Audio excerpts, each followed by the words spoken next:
کہ آنکھیں ڈونیٹ کرنا کیا شرعاً جائز ہے؟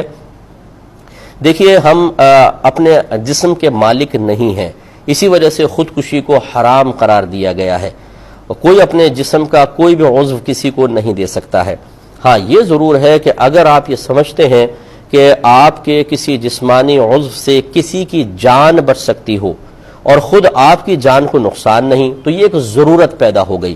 ضرورت کے وقت اس قسم کے اجزاء دیے جا سکتے ہیں کہ جس سے سامنے والے کی جان بچ سکے، اور اس میں اس کی اصل یہ سمجھ لیجئے کہ اللہ تبارک و تعالی نے ماں کو 2 سال تک بچے کو دودھ پلانا جائز قرار دیا ہے۔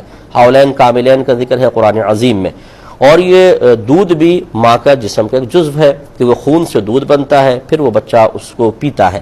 تو 2 سال تک کیونکہ ضرورت ہے، بچے کی ابتدائی پرورش ماں کے دودھ سے ہوتی ہے، تو خود شریعت نے اجازت دے دی کہ ماں دودھ پلائے۔ لیکن آپ یہ دیکھیے، جب ضرورت پوری ہو گئی، یہی ماں اگر 2 سال کے بعد 1 دن بھی دودھ پلائے گی تو اس کا دودھ پلانا حرام ہے۔ اس سے خود یہ نکھر کے مسئلہ سامنے آ گیا کہ اگر کسی کی زندگی آپ کے جسمانی عضو پر موقوف ہو اور آپ اگر جسمانی عضو اس کو دے دیتے ہیں تو خود آپ کی زندگی کو کوئی خطرہ نہیں ہے، تو پھر آپ دے سکتے ہیں جہاں ضرورت ہے، ضرورت کے علاوہ بالکل نہیں دے سکتے۔ اب مثال لے لیں، کوئی شخص مر رہا ہے، اس کو خون کی ضرورت ہے، بلڈ کی، آپ نے ڈاکٹر کو چیک کرایا، اس نے کہا کہ ہاں اگر آپ کا بلڈ لے بھی لیا جائے تو آپ پر کوئی فرق نہیں پڑے گا، وقتی طور پہ کمزوری ہوگی، پھر ریکوری ہو جائے گی، تو آپ کے لیے وہ بلڈ دینا اس وقت جائز ہوگا کیونکہ جان بچ رہی ہے۔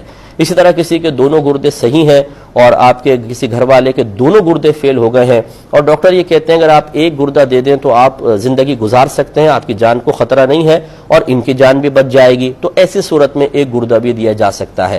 اب اگر کوئی کہے کہ جی ان کا دل ختم ہو رہا ہے، آپ کا دل نکال کے ان کو لگا دیتے ہیں، تو یہ بیچارہ کیسے زندہ رہے گا؟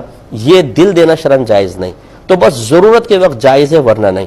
اب جو آنکھوں کا آپ نے خاص طور پہ مسئلہ معلوم کیا، یہ کسی کی کوئی ضرورت کو پورا نہیں کرتا۔ ضرورت اسے کہتے ہیں کہ جس کے بغیر انسان ہلاک ہو جائے، تو آنکھیں ڈونیٹ کرنا شرعاً جائز نہیں ہے۔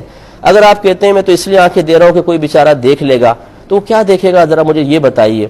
وہ قرآن صرف دیکھے گا، وہ مسجد کو دیکھے گا، وہ نیک چیز دیکھے گا؟ اکثر جو ہمارے ہاں ماحول ہے، چاہے کوئی اس کو برا مانے چاہے بھلا مانے، لیکن ہمارے ہاں تو کوئی نابینا ہو تو بیچارہ سینکڑوں گناہوں سے بچ رہا ہوگا۔ جہاں اس کی آنکھیں آئیں تو بدنگاہی سٹارٹ ہو جائے گی، کیونکہ ہمارے ہاں تعلیم شرع کا تو بڑا فقدان ہے، اور دین پہ چلنا ہم پسند نہیں کرتے ہیں، ایڑی چوٹی کا زور لگاتے ہیں کہ کسی طرح تعلیم شرع پیچھے ہو جائے اور دنیا کے اندر ہم شتر بے مہار ہو جائیں۔